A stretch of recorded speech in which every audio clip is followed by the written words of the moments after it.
خزاں کی رت میں گلاب لہجہ بنا کے رکھنا کمال. بسم اللہ الرحمن الرحیم. السلام علیکم. اردو سٹوریز ہاؤس میں آپ کا خیر مقدم ہے. پچھلی قسط میں آپ نے حابیل و قابیل کا قصہ سنا تھا کہ کیسے پہلے قتل ہوا اور پھر اس کی وجہ کیا بنی. آج کے قصے میں ہم ذکر کریں گے کہ حضرت حابیل کی شہادت کے بعد حضرت آدم علیہ السلام بہت اداس رہنے لگے اور زیادہ تر وقت عبادت الہی میں بسر کرنے لگے. اسی طرح 5 سال کا عرصہ گزرنے کے بعد اللہ تعالیٰ نے حضرت آدم و حوا کے ہاں ایک اور بیٹا عطا فرمایا جن کا نام شیس علیہ السلام رکھا گیا. شیس سریانی زبان کا لفظ ہے اور عربی میں اس کے معنی عطیہ خداوندی کے ہیں. چونکہ ان کی ولادت حضرت حابیل کی شہادت کے بعد ہوئی اس لیے حضرت آدم علیہ السلام نے انہیں اللہ تعالیٰ کی طرف سے ایک عطا سمجھا، شیس کا نام رکھا اور ان کی صفات حسنہ سے بہت خوش تھے. روایات میں ہے کہ تمام بنی نوع آدم انہی کی اولاد سے ہیں کیونکہ حضرت آدم علیہ السلام کے دوسرے بیٹوں کا سلسلہ آگے نہ چل سکا. قرآن کریم میں حضرت شیس علیہ السلام کا ذکر نہیں ہے. حضرت شیس علیہ السلام کی پیدائش کے بعد حضرت آدم علیہ السلام 800 سال تک زندہ رہے.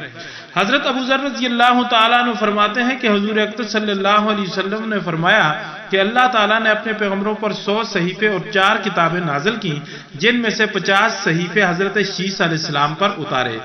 اس سے ان کی نبوت ثابت ہوتی ہے. حضرت آدم علیہ السلام کا جب وقت قریب آیا تو انہوں نے حضرت شیس علیہ السلام کو اپنا وصی، خلیفہ اور جانشین مقرر کیا. دن اور رات کو مختلف ساعتوں میں تقسیم کیا اور ہر ساعت کی عبادت کی انہیں تعلیم دی. طوفان نوح سے بھی آگاہ فرمایا. حضرت آدم علیہ السلام نے ان کی نسل میں خیر و برکت کی دعائیں مانگی. حضرت شیس علیہ السلام صورت میں اور سیرت میں حضرت آدم علیہ السلام کے مشابہ تھے اور تمام بیٹوں میں ان کے محبوب نظر تھے. حضرت آدم علیہ السلام نے انہیں اپنا ولی عہد مقرر کیا اور وصیت فرمائی کہ جب طوفان نوح یعنی حضرت نوح علیہ السلام کے زمانے میں شروع ہو، اگر تم اس زمانے کو پاؤ تو میری ہڈیوں کو کشتی میں رکھوانا جو حکم ربی غرق ہونے سے محفوظ ہوں گی. یا اپنی اولاد کو وصیت کرنا کہ اس طرح عمل کرے. حضرت شیس علیہ السلام اپنے والد سے اکثر بہشت کا ذکر اور وہاں کی نعمتوں کا ذکر شوق سے سنتے، آسمانی صحیفوں کا مضمون بھی دریافت کرتے اور اکثر اوقات سب سے الگ ہو کر عبادت و ریاضت میں وقت گزارتے.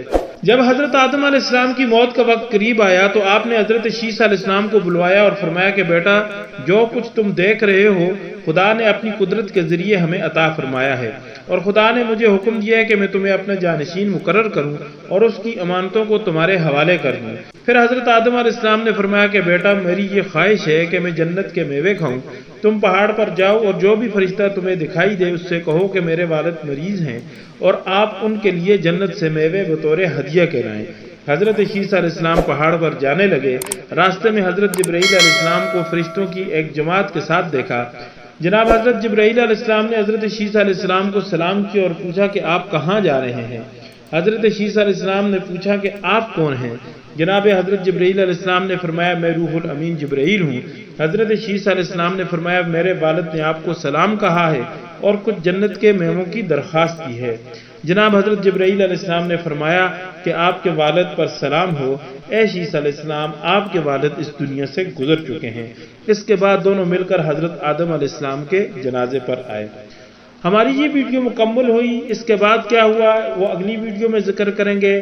آپ کو اگر ہماری ویڈیو اچھی لگی ہو تو لائک کریں، چینل کو سبسکرائب کر کے بیل آئیکن کو پریس کر دیں. اگلی ویڈیو تک کے لیے ہمیں دیجیے اجازت. اللہ حافظ.